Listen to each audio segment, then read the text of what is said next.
Thanks for joining us today. We have Tom Droste, who is the co-founder of Estimate Rocket, along with his wife, Kathy, to talk a little bit about his journey, learn a bit about him, and of course, a lot more about his product, Estimate Rocket. My name is Scott Lawler, and I'm a 35-year veteran of the painting industry where I've been part of growing several multi-million-dollar painting companies.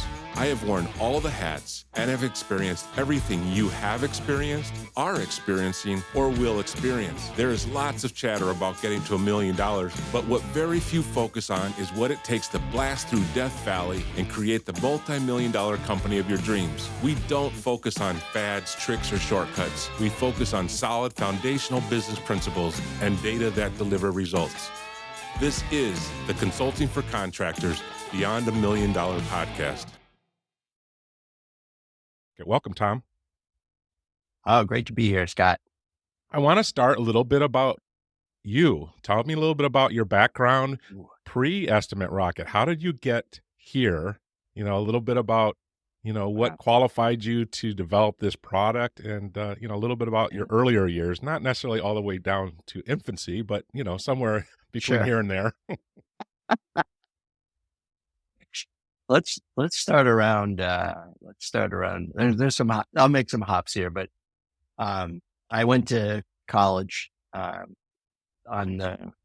applied to one school, to make my parents happy because I figured they'd want me to apply to a college. I was actually thinking I would probably go into the contractor path, to tell you the truth. And I got accepted to the school that I applied to, and so that kind of changed the direction a little bit.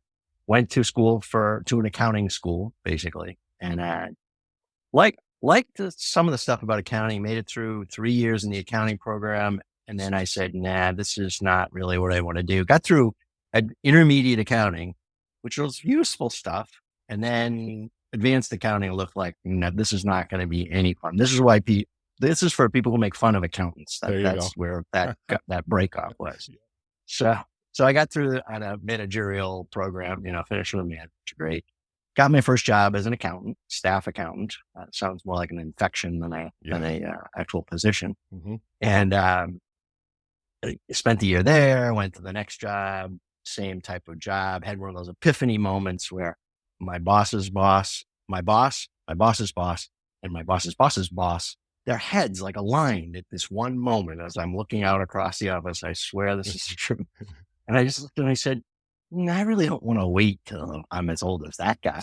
Like, quit my job, quit my rock solid job. I was fairly newly married, rock solid job as an accountant with full benefits, career path and everything, and got a job at the local computer store. This is way back when, and I loved it. And I was there for about 8 months and I was helping people. Basically, I was the trainer. And I was helping people use personal computers. Got going. They did they were doing the thing. I met so many people that were trying to use these computers for accounting. And I was like, this can easily be a gig. And so sure enough, like 6 months after I took that job, I started my own company. And it was mainly teaching people how to use computers. And for accounting purposes. So that went on. I started writing programs for some of these people on the side. One of the very first ones was actually an estimating program for a plumber, believe it or not. Now this is way back to pieces of equipment that most listeners probably have never seen before. Floppy disks. I mean, that's how we booted these babies out. Yes. So, went down that path for a while, started a first company, wrote software for supermarkets for a whole bunch of years. That was a lot of fun, but I saw the market we were in was drying up. And so about 10 years ago, we started Logical Engine, which is the company that owns Estimate Rocket, has written Estimate Rocket. And that was another consultant I was working with had some clients that were in the concrete repair business. So we wrote this iPad app that would do estimates for them because it had a secret sauce calculation in it that they would use to get the quantity of foam of materials they were going to need in order to do the job. And priced it out for them. Very simple, very easy program, very, not a lot to it, but it really took off pretty well. And we started to realize, well, the native iPad app is okay, but we really need this to be multi-user. We need multiple people to be able to access it. And that's when about 7 years ago, we started Estimate Rocket and built it out. Wow. Come a long way. Yeah. So, okay. So, and when you started at the computer store, what kind Yeah. of, what kind of computers you talking about? So Now, this must be we're early talking, on with the PC or somewhere. Like, wait, this must be yeah. fairly So early PC. it was really early PC. Yeah. And so this computer store actually was a big Apple dealer. Okay. And nobody was doing any business stuff with Apple yet. Sure. Although, interesting story, one of the current presidential candidates wrote a package called Great Plains accounting package that actually ran on the Apple equipment way back in the day. Mhm. So interesting. When I Yeah. saw his name, I'm like, jeez, I recognize Yeah. that name. Yeah. So IBM PCs, Sure. dual floppy. Mhm. I mean, hard disks were probably 3 or 4 years into this process. Yeah. They weighed it was pretty much like a boat anchor. You can just, drop it over the water. Right. We also had these really cool laptop computers called compacts. They weren't really laptops. They were sewing machine size things. 35 pounds, Right. but hey, they were portable. And Right. that was our other platform of choice. I don't think anybody was bringing those on site at the time, but Yeah. They're trying to I suppose convince you you it was could've. portable. Exactly. Exactly. Yeah. Exactly. Well, it's funny you say some of the people listening to this won't know what a floppy disk. That's funny because I have a 2-year-old grandson, and we go to Home Depot. He likes to open up and shut the doors of the demo doors, and we walked through this design department. He saw a desktop phone, and he looks. He says, "Papa, what is that?" Yeah. Yeah, it's a phone. That's not a Yeah, phone. it's not a. He's like, I've never seen one of those. I'm like, yeah, okay, forget Oh it. Let's man, move on. it's Yeah, too funny. yeah, it was funny though. He got distracted. Okay, cool. So this is interesting. So, this is interesting for me. It's why I love doing this. Yeah. So, Yeah. I probably got introduced to Estimate Rocket not all that far into your Mhm. journey. If you're saying you're about 7 years Yeah. old as a product, Yep. I Yep. probably got introduced to you probably 5 for sure, maybe 6. So interesting. So Yep. my thought was, Yep. I bet you were older than this. So as far as a company, but so interesting. So you've grown quickly, and Yeah. so Yeah. now I want to go back to one of the very first comments you made, which is you said I wasn't really going to go to college. I was going to go the contractor route. What kind of contractor Yeah. were you speaking of? I had no idea. Okay. My dad was a structural engineer, and he was a professor at RPI. Actually, in fact, he was like genius. And so I was, he would take me on job sites, some of the construction sites he was Okay. doing, and so I got familiar with it. And he talked to me a little bit about it because we're getting out of high school. I was not, I had 3 sisters. They're all brainiacs and valedictorian of the class. I was a rock solid B- student. Mhm. Yep. So it wasn't, my track was not clear at that point Okay. as to whether it would be a waste to go to college or, I really didn't know. And, Right. and things have changed now. I mean, I think there's a lot more people who probably be better not going to college because I Yes. don't think they're getting enough skills. If I didn't have the accounting thing, actually, I wouldn't have known what to do. I mean, I would have had a whole different struggle because it was really the accounting trade that I used to build everything I did. Yeah. That core. Yeah.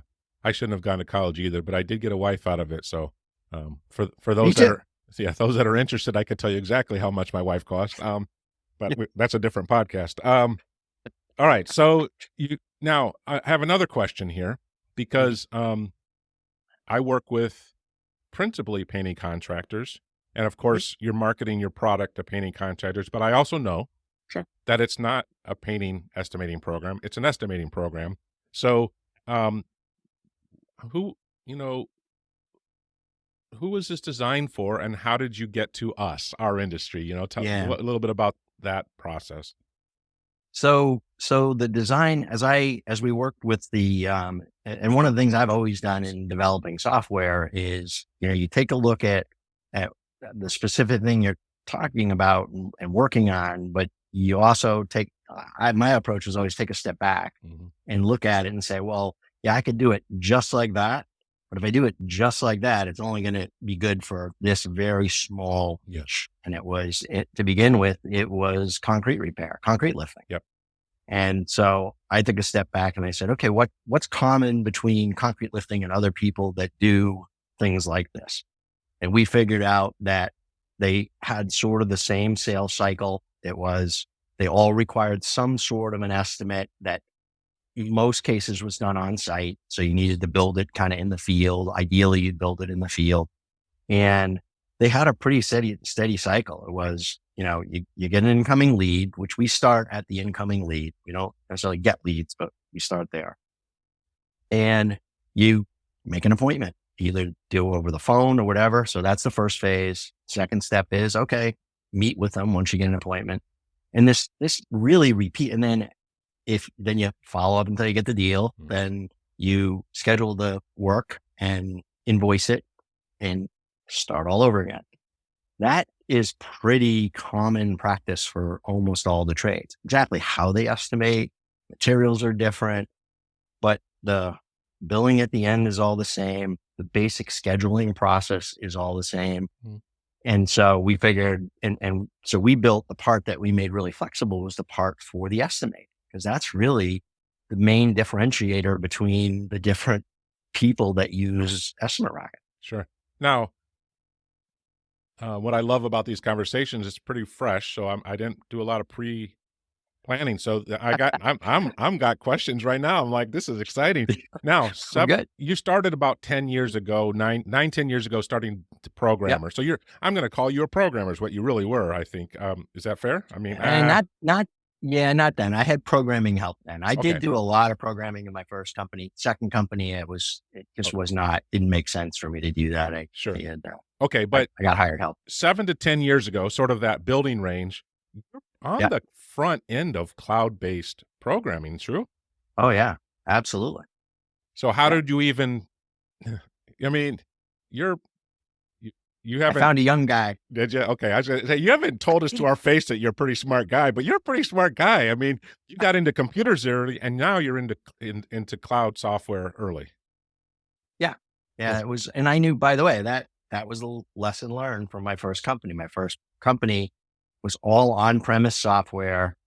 Of course, the beauty of that, the cursing and the blessing was you had each of your customers basically had their own copy of the software. So you could experiment on customer A, bugs out, and then roll it out to your other customers. Yeah. And then give customer nowadays it's, hey, one for all. Yeah. Then you go back to customer A and say, okay, here's a new copy. I'm sorry about the first one. Okay. Exactly. So you developed this. Who did you roll out the first version to? Like, did you just do a shotgun and go, if you're a contractor looking, acting person, call me? Or did you have an industry? Did you start in the concrete lifting? How did you start? So yeah, definitely started in concrete lifting. We're heavy in that area. And then, and I can't remember how. I mean, we weren't doing a ton of advertising. We were doing little trade show stuff.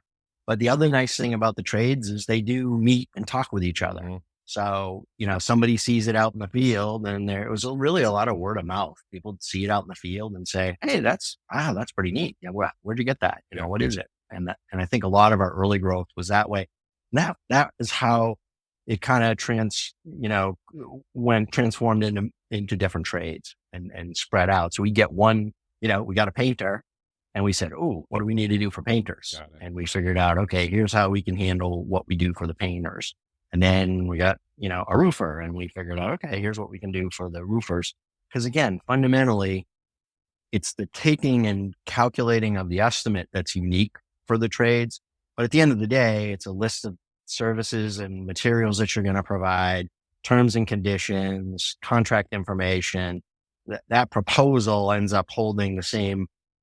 They all look very similar, just different words for different types of contracting. Yeah. Perfect. All right. So now you're in business. How many people struggling? Yeah. So you sounds like you had some programmers, some hired guns that help you develop the product, and it's you and Kathy. Here we go. We're selling it. We're online, taking some money, still eating macaroni and cheese probably. But so how, take me through the first couple of years. How did it grow? What was the evolution? Tell me some of your wins and losses during that first, call it the 1.0. Sure. We hit it at a really, really good time. And I think even today, the trades in general are underserved. And I will tell you why, because they're really hard to reach. Like as a group, there's too many little groups. There's no big groups. So they're really hard. It's really hard to market and go after and get visibility Yeah. other than word of mouth. Yeah. So, once we went to World of Concrete, Oh, and sure. that was sort of almost comical for us because that was like, this massive, Yeah. massive show. Nobody knew Enormous. anything about it. Yeah. It was like we were nobody. So Yeah. that was interesting. But we also did partner with a company that manufactures concrete lifting equipment. They make the spray gun, the foam spray guns and a rig that they can, go and use. And they were actually would present us when they do their pitch to new, they're not really franchise. It's not a franchise thing. It sort of seems like it because of, the fact they sell them the equipment and the training and the materials. Mhm. They would promote us as the way to, the best way to get going with in a new business with it because we kind of handled things end to end for you. Great. Yeah. So that was a good growth. Then from there, where'd you go? Then we found a couple painters Okay. and we ended up going to the PCA Nice. and that was, or then the PDCA. Yes. And we went to went to a couple of expos and that was like amazing. So that was the first actually big association. And I still think they're probably one of the best trade associations that's out there in terms of what they do for their trade. Those are hard to find. We've, searched far and wide for other organizations like that. And they don't exist in that way. They're more manufacturers representative groups than they are about, lifting up a trade and helping people to actually get better at the craft. Yeah. I remember your first year. And I'm trying to think where that was, but I remember you coming on the New scene. Orleans. Yeah. You see in your booth I think there's always that buzz of, okay, don't be an early adopter. Let someone else practice. Right. Yeah. Yeah. Cool. Fun. Yeah. Okay. Well, So, at that stage, I got one more thought. uh-huh. At that stage, I happened to watch this video by the lady who started Constant Contact. Okay. And the title of the video, and it's kind of fun to watch, is called The Long, Slow SaaS March of Death. Nice. And it's because you got a good thing. And generally speaking, our customers have a fairly long life with us. Once we get them and can make them work, properly with our system, or make the system work properly for them, you have them for a while. And that part's great. But the pricing model for SaaS is really difficult when you're starting out because you obviously have a lot of expenses to programming, you got infrastructure, cloud infrastructure and all that stuff. And it just feels like it's taking forever when you get started. So Yeah. I know how that feeling works. And any business is like that. It's just that the size of each deal in our business is very small in the short run. Long run, it's great. Yeah. Yeah. You have to build almost like a critical mass where it's like, Exactly. yeah. Yeah. Yeah. All right. So let's shift a little bit. It's obvious to me, but I just want to ask the questions. I want to go through now we can shift to painting contractors. Now we just go ahead and Sure. absolutely. So what are the pr- primary, secondary, and other things that Estimate Rocket does? I mean, Sure. for lack of better terms, what do you think it does best? And what are some things you Yeah. bolted onto it to support Yeah. the primary? Because it seems to me it's fair to say that Right. primarily it's an estimating tool. It's really its primary Yeah. use, but you've bolted on some other things. So Sure. talk a little bit about, the Yeah. evolution. Tell me now, tell me a little bit about if you're going to give me the pitch, tell me why I Yeah. should be using Estimate Rocket and what are some of the tools that I might not, and our audience might not know, because I think this is classic Sure. technology. I Yeah. mean, QuickBooks, anything, right? It does. Yeah. We use it for something, but you're like, it does 500 more things. But you're like, if Right. I just do these two things. I like, Tell me a little bit about Estimate Rocket and how we would use it in the painting industry.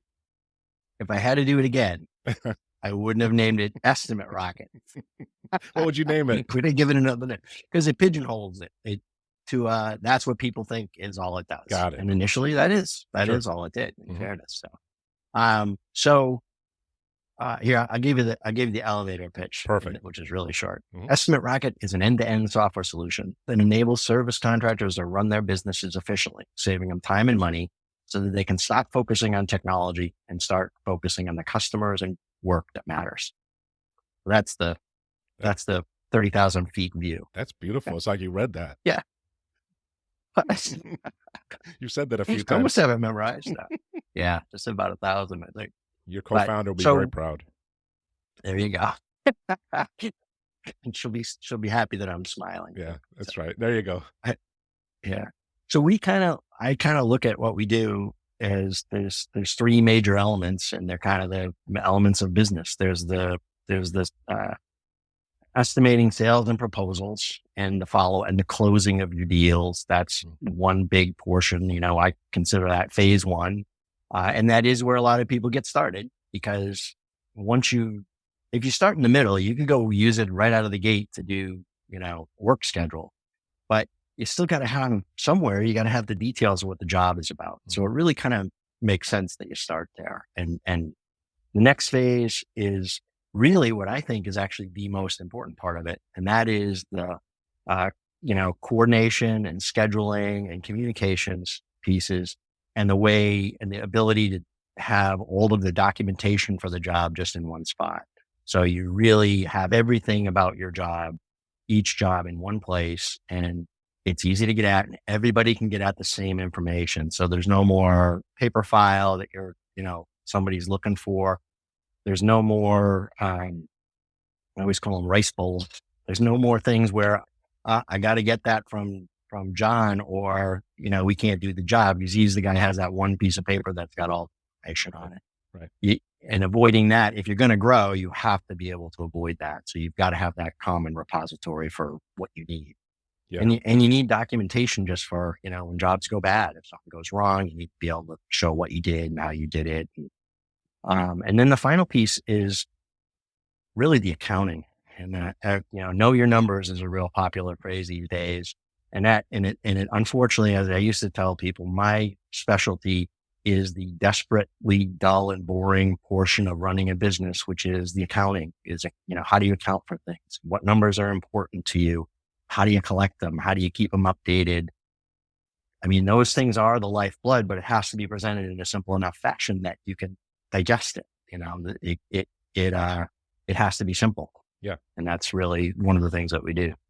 Yeah. So let's dig in there. So interesting. So I'm going to move through the estimating, because I think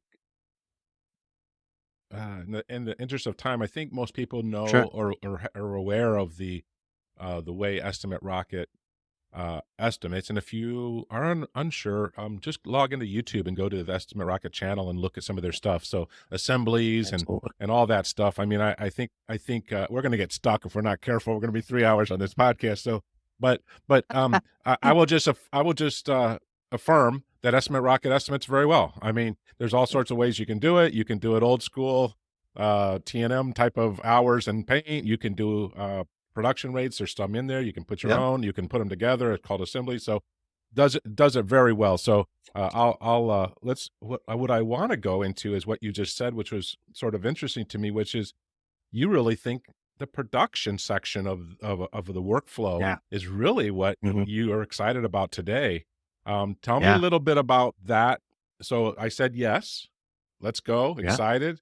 Yeah. That's where starting there is where I just heard that you think your program operates really well. Tell me a little bit about some of the steps that are current in your program, and how people can use Estimate Rocket in that section, all the way from I said yes to I invoiced you.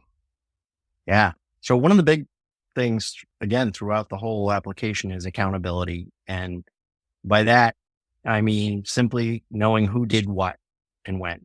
So, and before that, who's going to do what and when. So the assignment of being able to assign the project at various stages to a different team member is one of the keys, because I can assign again, depending on how many people you have, the estimator might be the sales guy too. So that person kind of owns the project all the way through.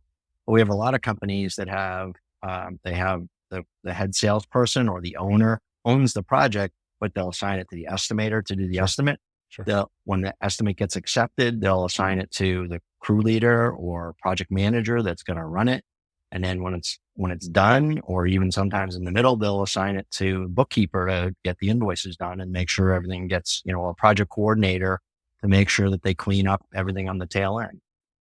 So keeping track of that and being able to report on it, being able to at any time to be able to say, hey, we got killed on this job. What'd we do? And then, but you can quickly see, oh, it was, John and Mark were on that. One's the estimator, one's the crew leader. You can have a meeting and do an after action review and say, hey, what happened? Did we blow the estimate? Do we miss out some information that we should have captured when we were doing the estimate? So we can get better and not have that happen again. Yeah. That's really the goal. Well, we are about halfway through this episode of the Beyond $1 Million podcast from Consulting for Contractors, and we still have some great content left for you. Before we get to that, though, I wanted to let you know about some resources that are available to you via the show notes. You'll find links to our website, social media outlets, and highlights of this show. You'll even be able to schedule a discovery call with Scott and our team to find out how Consulting for Contractors can help your contracting business. It's very low pressure. We'll ask you just a couple questions, see what your current situation is, and then get you started toward the contracting business of your dreams. The best part about it, it's completely free. So just click on the link in the show notes, or you can visit our website at www.consulting4contractors.com and reach out to us there. Again, that website is www.consulting4contractors.com. Now here's the remainder of the show.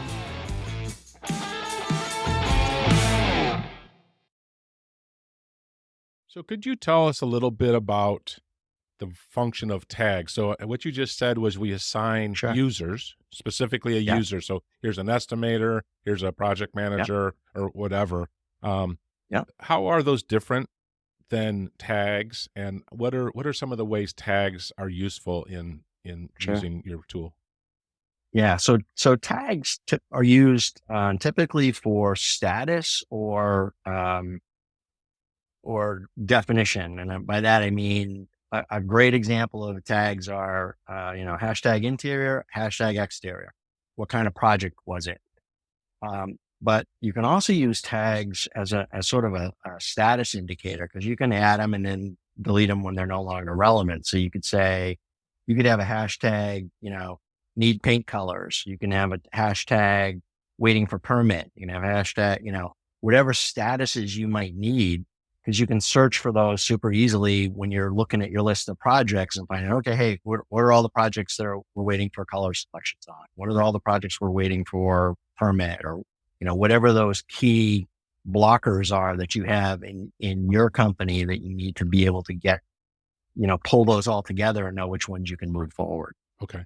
So a way to sort of quickly look at a category, but different than assigning to a person. Yes. Yeah, exactly. Right. Let's talk a little bit about lead sources and about Sure. how would Estimate Rocket help us determine our ROI and marketing with our different lead sources, whether it's 3 or 12, Sure. it doesn't matter. But, Yeah. help me understand how do we use Estimate Rocket in this way? Sure. Well, there's actually a key report called the closing ratio report. And that report can be done by a number of different groupings or sorting. You can do it by the project owner. You can do it by the estimator. You can also do it by the lead source, and you can do it by the city or zip code, town name or zip code. So when you sort that by source, it gives you a list of, how many projects by lead source did you close, and what was the average project size of those. So you can easily, if you've got your, costs for those, You can easily calculate what your ROI is for, what your lead cost is for those projects. And you can know, more importantly, what are the ones we're closing most often, and what's the average project amount for those projects. Yeah. Great. Yeah. Super handy. It really is. Cause I think that's one of the challenges, especially with all the marketing available. People call you and say, hey, spend some money with me because we're the latest, greatest. Right. And it's an emotional decision. If you don't have the data, they go, you know, um, if someone's going to charge a couple grand a month for the rest of your life, Right. did it convert? And Right. if you spent 2,000 and made nothing, well, that's a problem. Big problem. Yeah. Now, Yeah. I hate marketing for that reason. yeah, I know, I hate You marketing talk too. to them, not to slam any marketing people, but when they say, Let's go ahead and do it but anyhow. your clicks are up. Yeah. Okay. That's great. But we haven't done any more business. Mhm, It's mhm. like, we can click out the wazoo. Yeah. We got the wrong people clicking right now. Yeah. If that was if clicks were what we were headed for, then I guess we'd be winning, but money is typically what I'm headed for. Exactly. Yeah. Now, My son's going over the yard arm here, so my bright lighting has kind of oh, it's changed. okay. It's all right. No, this is better for audio, not video. No one ever said I was a looking guy. All right. So what I was wondering is, now this is something that we work with our clients on. I call it a cookbook. It's basically a Playbook. projection. Like, yeah. So like, hey, and I appreciate what you said. Came from accounting. I know, insert joke here, but the idea is there is an element of business is really science. Unfortunately, entrepreneurs do all this because they're emotional and crazy. So they're like, I hate science. They're like, well, unfortunately, that's really important. But the idea of, if you want to do $1 million and you close 1 in 3, then you need $3 million of estimates. You'll close. It's law of averages. I'm not going to argue it. It works. So the idea, though, is one of the things that I think a lot of people struggle and I love your thoughts on this, both just intellectually and then with Estimate Rocket, is we're always asking this question: what's your pipeline? How many live bids do you have? And I remember reporting to the bank with a line of credit at 90 days. They go, we're going to cross that stuff off. We don't think you're getting paid. In the same token, there's this idea of going, yeah, I've got $5 million of pipeline. Like, is it live? Like, really? Like, so, and that's one of the challenges I think with the estimating program is, when do we mark those as lost, or is there a different way to do this, like closed, or how do you have some feedback for our, painters that would have that question of going, at some point we need to kind of go, I don't think they're going to do this right now. Right. Yeah. So my preference for that is, and we actually renamed this recently because we used to call it cancel the project, Mm-hmm. and no one would do it because I think they thought it was going to go away and they'd never be able to get back to it. Mm-hmm. So we renamed it archive. And so when you archive a project, it basically takes it out of the numbers. It's no longer in the open estimates. It's, so it's out of the flow, but it's still there. If you want to reactivate it, there's a reactivate project. So, and that's really what you should do. Even when you deactivate it, you can still have an automated follow-up email set up. You can set up a couple emails that would go out, even though it's archived. That's kind of a drip campaign that, will keep working for you after you've archived it. So you can keep it alive, but not have it be in your numbers all the time. Interesting. Great comments. So that was one of my questions is when you archive it, I was thinking that stops the automate the campaign. No. And for those that don't know, in Estimate Rocket, you can set up all sorts of campaigns. I think even pre-appointment, you can set up a campaign before the appointment. So they make an appointment, you send them an email 2 or 3, look at our video, do this, do that, and you could set it up forever. So the idea, and this is a great tool for those of you that don't do any of this, is to reactivation. We don't want to aggravate people. Truthfully, it's not helpful, but I'm a type of guy that needs a little push. I'm typically the guy that's buying the most expensive thing, and when you told me the price, I'm like, well, let me just pretend that didn't happen, and then, but if you pursue me, I'll buy from you, and this is what Right. Estimate Rocket will do for you. It'll keep pinging you Right. every so often with different Yeah. messages, and so even though it's archived, is what you're saying is, if they didn't Yeah. say no or Right. didn't say stop stalking me, you Yeah. can you can you can keep you can send them something every Yeah. month or whatever you want. That's Yeah. interesting.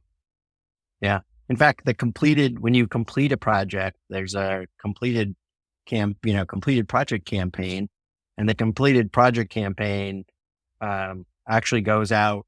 I forget, like 30 days says thank you, thank you note. 60 days, is a note that says, hey, if you know anybody who needs any work done, and let us know. And then 365 days. And I also have some folks that will do, if it's an exterior job, they'll actually do one out for 5 years, Love or it. whatever their refresh time is when people typically need the next go around on their paint job. Yeah. So we don't have 5 hours, but interesting enough, and I'm thinking about this live. Like I've often had. So those of you that have warranty things, like, hey, set a 2-year Mm-hmm. timer, and 2 years go, hey, your warranty is about to expire, or like Tom Yep. just said, at 5 years, say, hey, it's been 5 years, maybe it's time to take a look. And there's a lot of things you could do here. You could also probably trigger. You could trigger anything. You could trigger your click here to Right. give us a review. You could do all this stuff. So yeah, so Yep. much there. So that's where your point of you saying, gosh, I think it's actually not an estimating program. That's just a piece. It makes sense to me now. Yeah. What our biggest challenge is learning, is getting people to understand some of the capabilities, because there's a lot there. It's, like any, some applications are super simple and they stay simple and that's all they do. And then I always like to use the example of Excel or Google Sheets, where you can get in and use Google Sheets and Excel really easily, make some lists and print them out and, send them to people. Or you can do some really, really sophisticated things with Google Sheets that, can help you run your business, or help you at least model some of the things. I use them. There's a lot of things that, I'm not going to get out of my accounting program that I need for analysis purposes. And something like Google Sheets is great, but learning it takes, a long time. I'm still learning. I'm still looking at, every time I go in to do something, I still have to look up some function or something because I've forgotten what it's called, or because you don't do it all the time. Yeah. So to that end, I know that Estimate Rocket has done has some things that I believe are towards that training in. Don't you have some? Tell us a little bit about what you offer to support the program, the product. Sure. Yeah. So we have included, for our subscribers, we have an onboarding process where, and I will tell you, not enough people take advantage of it. It's, we're kind of there for you. We give you some pointers on where to get started, how to get started, help with templates if you need some templates or tweaking to your templates. But we're there to answer those quick questions and kind of keep you going. We have a support team that is chat, phone, or email, and they're always around helping. And my whole philosophy about technical support is, I hate saying no to people. So I understand there's things that we don't do. I mean, everybody, man's got to know his limitation. Right. There you go. But there are a lot of things that we don't do exactly the way you're might be asking for it, but I can get you the result you want, if you, follow these steps, and you'll get the same result. It's just not exactly where you were hoping it would be. Yeah. And that's my goal, is that we help provide an alternative. If it's something that we don't do exactly, right out of the box, that we can provide some sort of alternative help to get you around it and get you, the results that you need. Yeah. And then we have every Tuesday, we have a program called Collaborative Tuesdays. And basically, we pick a topic, usually something that's, a little, hey, if you don't know how to do this, this will save you a lot of time things. But it's also kind of an ask me anything session. So, our topic usually is 15 to 20 minutes worth of time. We're there for 45 minutes to an hour, and whatever you got, just bring it and ask. It's a great opportunity for users to get whatever questions they want to answer. So, Those, and usually that's staffed by one of the support team people. I do them every now and then, and I have a great time. those are great things. So almost like a webinar style thing where, Yeah. so that is an amazing, uh, offering that people should hear and take advantage of, because that's almost like one-to-one coaching, with, Really. for free, Yeah. right? So, Right. you might Yeah. be like, oh, I got to call them. I got to chat. Well, Tom's saying every week they have a live event where you could it's probably a chat, but Right. hey, I've got Yeah. this issue. I got this problem. Could you explain it? And yet Yeah. people simply, Yeah. don't get on that call, and it's a great tool. Yeah. Um, No, it is a webinar. It is a live webinar, and you can, and we do screen, we do have a live screen. sure. So we actually go through stuff in the program, show you how this particular thing is done, and when we're answering questions as well. Yeah. Now I've seen some other things like sales, this or that, hmm and what else you have? Yeah. So on the sales side, it's really wrapped up in the same flow as the work side. So on the work side, with the automated follow ups, when you book the work, it sends them a drip. It says, here's when your appointment's going to be. You can send them, you want what to expect document or stuff like that before you're going to do the work. So in the sales process, it's the same thing. When new lead comes in, there's a short drip to say, hey, trying to get a hold of you to schedule an appointment, or hopefully you'll call them. These drip campaigns, by the way, we highly recommend that some of them go to you, because the email, we all know, is not everything. And people don't read emails because the email inboxes are so full of crap that they don't get through.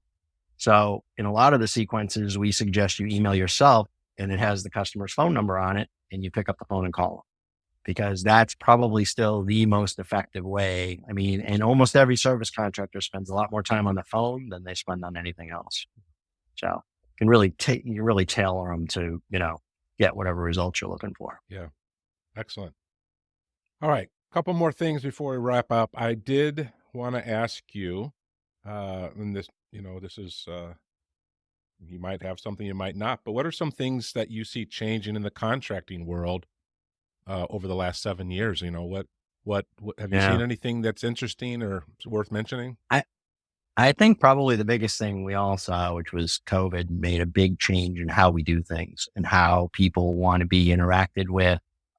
And they've made a lot of opportunities to not have to be on site for every step of the project. And I think people need to take more advantage of that.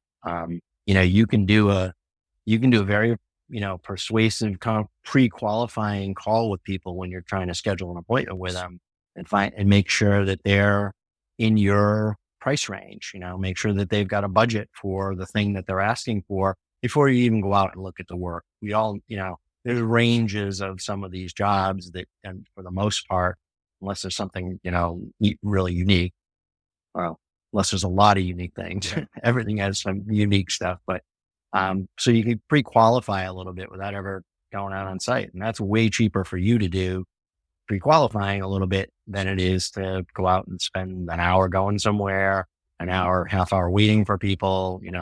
That chews up a really, really big percentage of your time. And that's hard.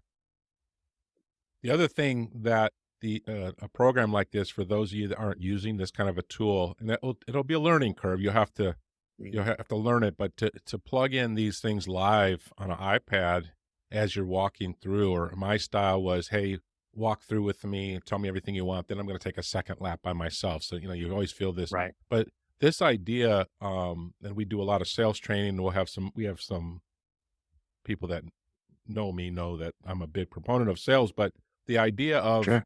before you leave this appointment, which is the warmest this lead's ever going to be, Right. you can, using a tool like Estimate Rocket, go, this is looking like it's a $10,000 thing. Now we can talk about Right. money, and you can range it. There's a Right. lot of sales tools, Mhm. but you can walk away, and before you walk away, you can talk money. And if their eyes roll back in their head, they fall on the floor, they Right. kick you out of their house, then you have wasted an hour, but you haven't wasted 2 hours, right? The idea of, okay, Right. this tool helped me give them a verbal, and they Yep. told me to never call them again.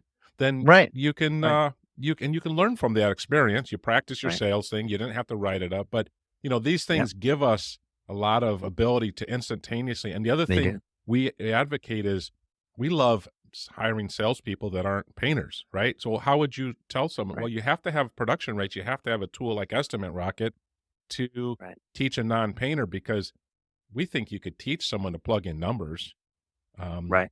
Teaching someone how to sell is much more difficult. So the tool is Really critical. is.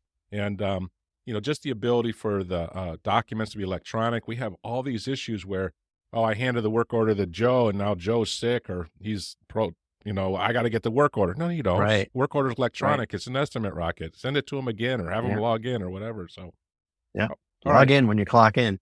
There you go. There's so many tools. We could be here for hours. I would advise everyone to go to the Estimate Rocket website, go to their YouTube channel, check out. They've got all sorts of things. It's too numerous almost to talk about, but a lot of good things. I want to finish up with if you had any thoughts of anything that you think are ripe for disruption for painting specifically, or anything that you're working on at Estimate Rocket. Yeah, I don't have any major disruptors in the bag at the moment. I think it's funny. Last year I went to CPIA Sure. conference, and they had somebody talking about robotic painting, and it sounds good, but even the presenter said, "Look, this is still in its infancy, and it's not. We're a long way because of all the irregularities on a construction site.